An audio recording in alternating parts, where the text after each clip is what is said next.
ஓம் மகாதேவியை நமஹ. இன்றைக்கி நம்ம சௌந்தரிய லஹரியுடைய ஸ்லோகம் 22 அர்த்தம் என்ன அப்படிங்கிறத பார்க்கலாம். அவளை பவானி அப்படின்னு சொல்கிறாங்க.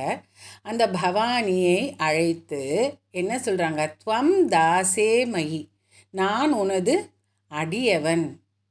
விதர திருஷ்டிம்ச கருணாம், உன்னுடைய அருட்பார்வையால் என்னை பாருங்கள்.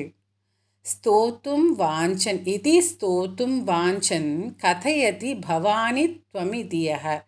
அதாவது இந்த வார்த்தையை நான் சொல்லும்போது, இந்த வார்த்தையை சொல்லி நான் பிரார்த்திக்கும்போது, பவானி ஹே பவானின்னு நான் பிரார்த்திக்கும்போது என்னுடைய விருப்பங்கள், வாஞ்சன்னா விருப்பங்கள், வாஞ்சன்னா அந்த வார்த்தைகளை நான் சொல்கிறதுக்குள்ள, கதையதினா சொல்கிறது, அந்த விருப்பங்களை நான் சொல்வதற்குள்ள, அந்த பவானி அப்படிங்கிற வார்த்தையை நான் சொல்கிறதுக்குள்ள துவமிதியக உடனடியாக, ததா இவ ததைவ உடனடியாக எனக்கு உங்களுடைய துவம் தஸ்மை திசசி நிஜ சாயுஜ பதவி, எனக்கு உடனடியாக அந்த விடுதலையான நிலையை, அந்த விடுதலை நிலையை எனக்கு நீங்கள் அருள் புரிவீங்க அப்படின்னு சொல்கிறாங்க. அதாவது ததைவத்துவம் தஸ்மை திசசி நிஜ சாயுஜ பதவி, உண்மையாகவே அந்த விடுதலையற்ற நிலையை நான் அடைகிறேன் அப்படின்னு சொல்கிறாங்க.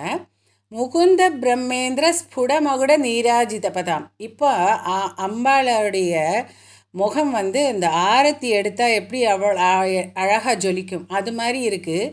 அது எப்படின்னா, முகுந்தனும் பிரம்மனும் இந்திரனும் அவங்களுடைய கிரீடங்களில் என்ன இருக்கும்? நவரத்னங்களும் இருக்கும் இல்லையா? அந்த ஜொலிப்பானது, அந்த கிரீடங்களில் இருக்கிற அந்த ஜொலிப்பு அந்த பாதங்களில் பட்டு அது உனக்கு ஆரத்தி எடுத்து வழிபடுறது மாதிரி அவ்வளோ அழகாக இருக்குது. அப்போ எந்த அளவுக்கு அந்த வர்ணனை பாருங்கள். அந்த கிரீடத்தில் இந்த 3 பேருடைய, முகுந்தனும் பிரம்மனும் இந்திரனும், இவங்களுடைய அந்த தெய்வங்களுடைய கிரீடங்களில் இருக்கக்கூடிய நவரத்னங்களான அந்த ஒளி அவங்களுடைய பாதங்களில் படர்றது எப்படி இருக்குது? அவங்களுக்கு ஆர்த்தி செலுத்துகிற அளவுக்கு அழகாக இருக்குது அப்படின்னு சொல்கிறாங்க.